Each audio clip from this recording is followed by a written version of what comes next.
All right, guys, we're doing ACT number 18 today, which is about factoring. So you should have this packet somewhere. Dig it out and follow along.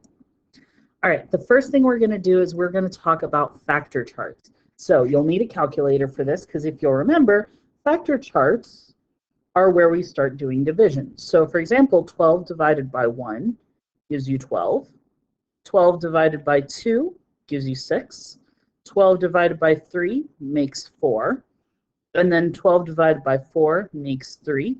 And if you'll notice here, we've used the same number twice. We used 4 twice, and we used 3 twice. So that tells us that we are done. So that is the factor chart for 12. So let's try the next one now, which is for 80. So 80 divided by 1 makes 80. 80 divided by 2 makes 40. 80 divided by 3 is going to be a decimal, and we don't want decimals in the factor chart. So I'm going to skip 3. 80 divided by 4 makes 20. 80 divided by 5 is 16. 80 divided by 6 is going to be a decimal. 80 divided by 7 is going to be a decimal. 80 divided by 8 makes 10. 80 divided by 9 is a decimal. And then 80 divided by 10 would make 8. And you can see that that's the one that I've got there. All right, I'm going to pause this video. Go ahead and grab a calculator. Your phone would work just fine. Write out your factor chart for 96. Hit play once you're good. All right, there it is. You can tell I actually went a little bit over, but there's all the pairings. All right, up next it asks what is the GCF of all of these guys. So if you'll recall, GCF is the biggest thing that these all have in common. All right, so for example, they all do have a 1 in common, but that's not the biggest thing. They also all have a 2 in common. Not all of them have a 3. This one and this one do, but 80 does not. They do not all have a 12 in common. 12 is here, but nowhere here.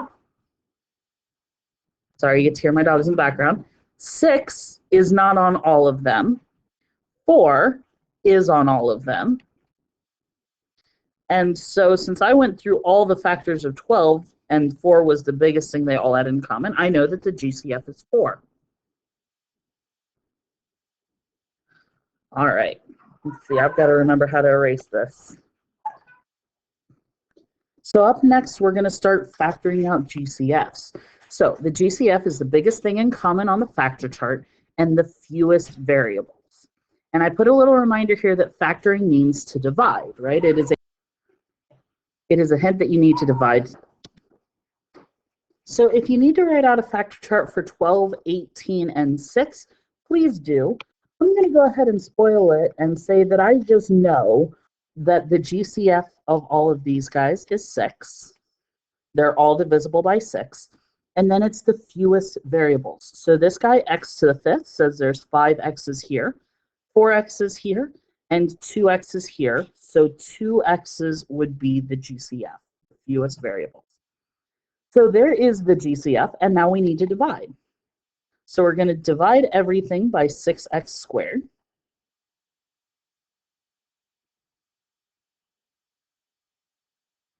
All right, 12 divided by 6 gives us 2. And remember, when we factor, we are going to subtract the exponent. So 5x's on top, take away 2 x's, makes x to the 3rd. Positive 18 divided by 6 makes a positive 3. 4 x's, take away 2 x's, leaves 2 x's. Negative 6 divided by 6 makes a negative 1. 2 x's, take away 2 x's, means there's no x's left. And we're going to have parentheses and put your GCF out front. So there is factoring out the GCF. And you can do this with any number of terms at all, right? In this case, I had 3 terms, but you could find the GCF for 2 terms. You could find the GCF for 15 terms. All right. So let's talk about grouping then. Grouping has 4 terms specifically. And what we're going to do is we're going to split this in half. Here's 1, 2, 3, 4. So we're going to split this in half. Make sure you can tell whether the sign in the middle is a plus or a minus sign. And what we're going to do is we're going to do GCF factoring twice. So I'm going to try and figure out what the GCF is on the left side and what the GCF is on the right side. And again, write out your factor charts, it will help. So between 2 and 10, the GCF there is 2. This guy has 2 W's and 2 W's, so the fewest number of W's is 2 of them. And then this guy has an X, and this guy has no X's, so the GCF will not have any X's. The fewest number of X's is 0. So the GCF here is just 2W squared. So I'm going to divide everything by 2W squared. 2 divided by 2 makes 1. 2 W's on the top, take away 2 W's on the bottom, no W's left. That X, nothing happened to it though, so I'm going to bring it down. Positive 10 divided by 2 makes a positive 5.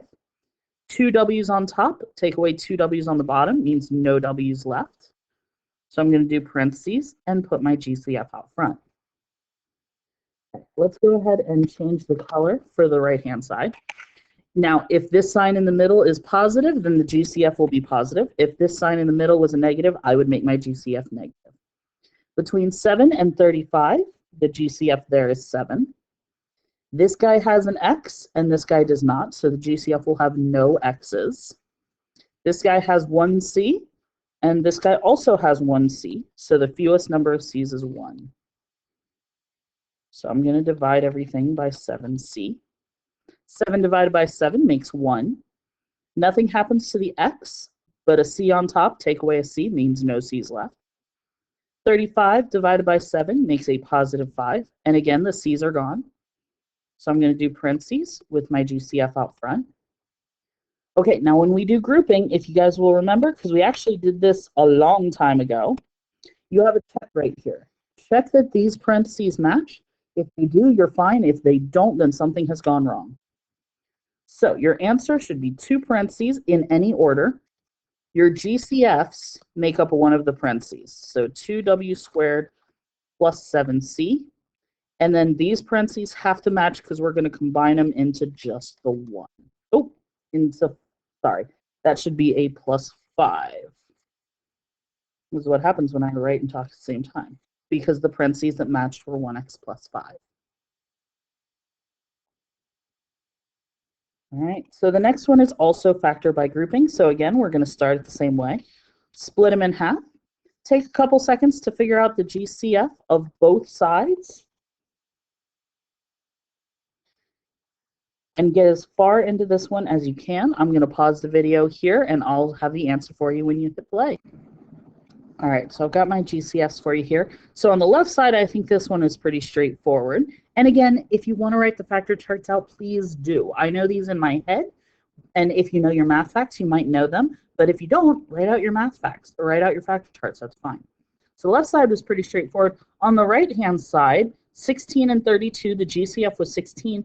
And then notice here, your sign in the middle was negative. So that's where my GCF being negative came from. And you'll notice that that's important because a negative divided by a negative gets you positive numbers inside the parentheses. And again, you need these to match. All right, so your answer is going to be 2 parentheses. Your GCFs go in one of the parentheses. And then these parentheses that match go in the other. By the way, it does not matter what order these parentheses are in. If you said 1p plus 2, 5p squared minus 16, that would have been exactly the same. That would have been fine. All right. So down here, I've got if you only have 3 terms. So 4 terms is when grouping happens. 2 terms is usually GCF. 3 terms has these steps. All right. First up, multiply your first and last numbers together and write a factor chart for this number. And then find the pair of numbers in the factor chart that adds together to make the middle a number. So this is the products and sums that we did before Christmas break. So, oh, I'm sorry, that is the wrong slide. Let me scroll down to get to the actual problem here. All right, so here I've got 3 terms, 1, 2, 3. So what we're going to do is we're going to multiply the first number times the last number. And notice that it matters whether this is positive or negative. So 2 times 6 makes 12. And so I'm going to write out a factor chart for 12. I'm going to do this kind of quickly because this one was one of our Bellwork problems today. 2 and 6, 3 and 4. All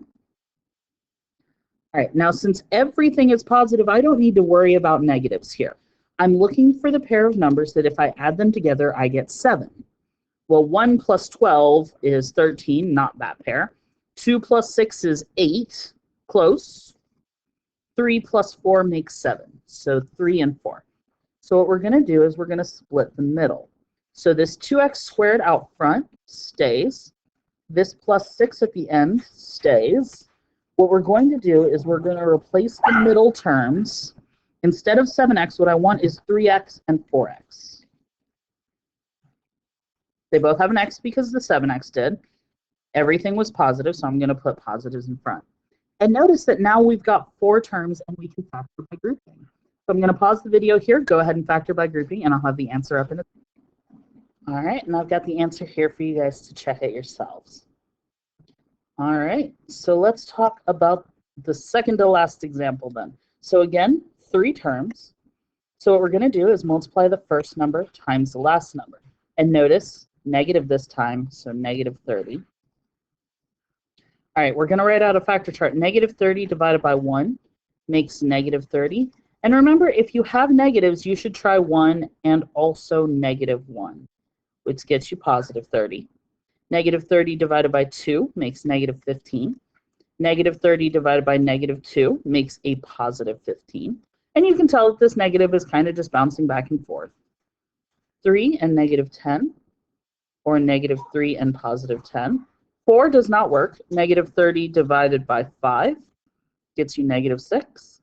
And negative 5 and positive 6. And the next number I would try is 6, but notice that I've already used it. All right, so what we're trying to do is find the pair of numbers that adds to the number in the middle. Now, if there isn't a number in the middle, you can slide a 1 there. So I'm looking for adds together to make a positive 1. So just start adding these pairs across. 1 plus negative 30 does not work, right? The pair that works in this case is negative 5 and positive 6. It's not always the bottom row, but it's somewhere in that list, right? One of those pairs of numbers adds together to make it. All right, so we're going to split the middle. So the 3x squared is going to come down. The minus 10 is going to come down.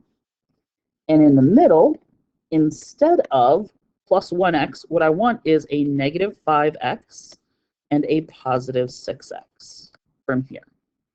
All right, and this is a 5. I know it looks terrible. All right, and then 1, 2, 3, 4 terms. This is a grouping problem. Same deal. I'm going to pause it so you guys can solve it yourself.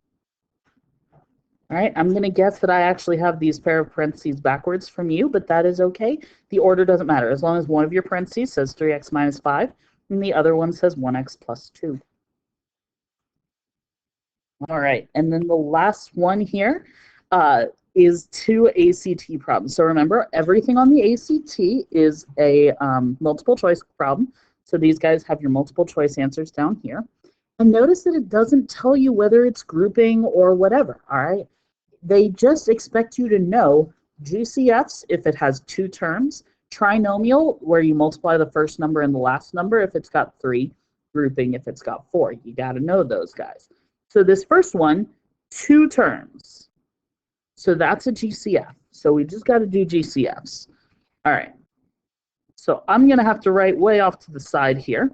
12x to the third, y to the fourth, 156x squared, y to the third. So this one probably needs some factor charts. 12 and 156. 12 we've done. 1 and 12, 2 and 6, 3 and 4.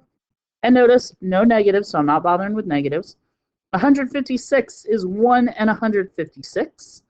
156 divided by 2, I'm going to get my calculator. 78. 156 divided by 3 makes 52. 156 divided by 4 makes 39. 156 divided by 5 does not work. Divided by 6 makes 26. Divided by 7, decimal. 8 is a decimal. 9 is a decimal. 10 is a decimal. 11 is a decimal. But divided by 12 gives you 13. And then the next number I would try is 13, and this is when I'm allowed to stop. I know this was a big stretch of numbers that didn't work in between here, but we would have missed this last row if you stopped early. All right, so I need GCF. GCF, biggest thing that they both have in common, looks like it's a 12. And then the fewest of each variable. So this guy has 3 x's and 2 x's, so the smallest is 2. And then here I've got 4 y's and 3 y's, so the smallest is 3 y's. All right, so this is the GCF. And notice that here they tried to sneak this in.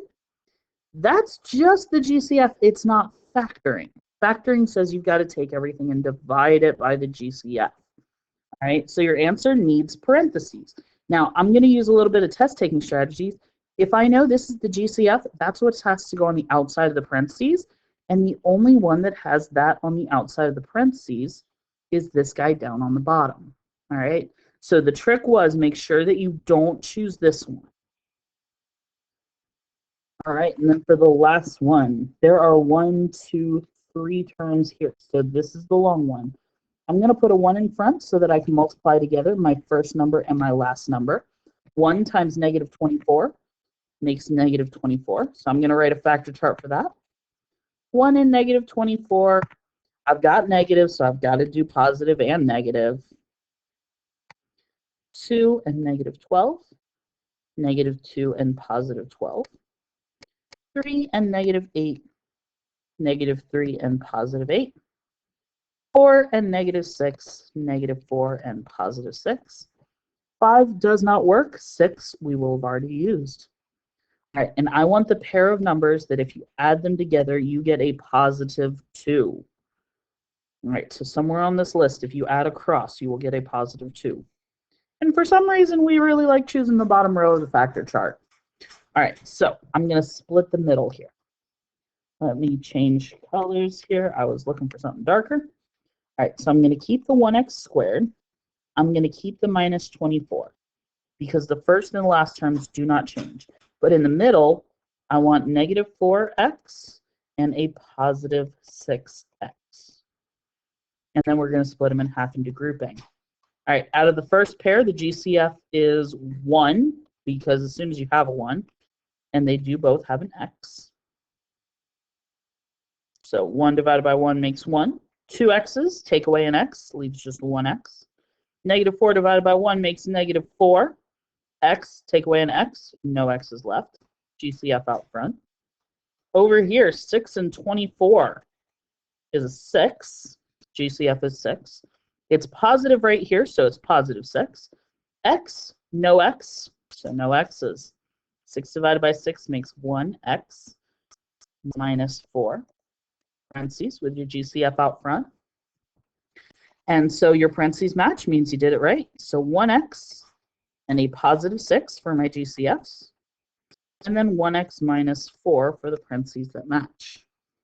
All right, and it looks like it is this one here. They just don't have the ones out in front. All right, so in your packet, it says that after this comes the practice and the assessment. We're actually going to do that when we get back from the weekend.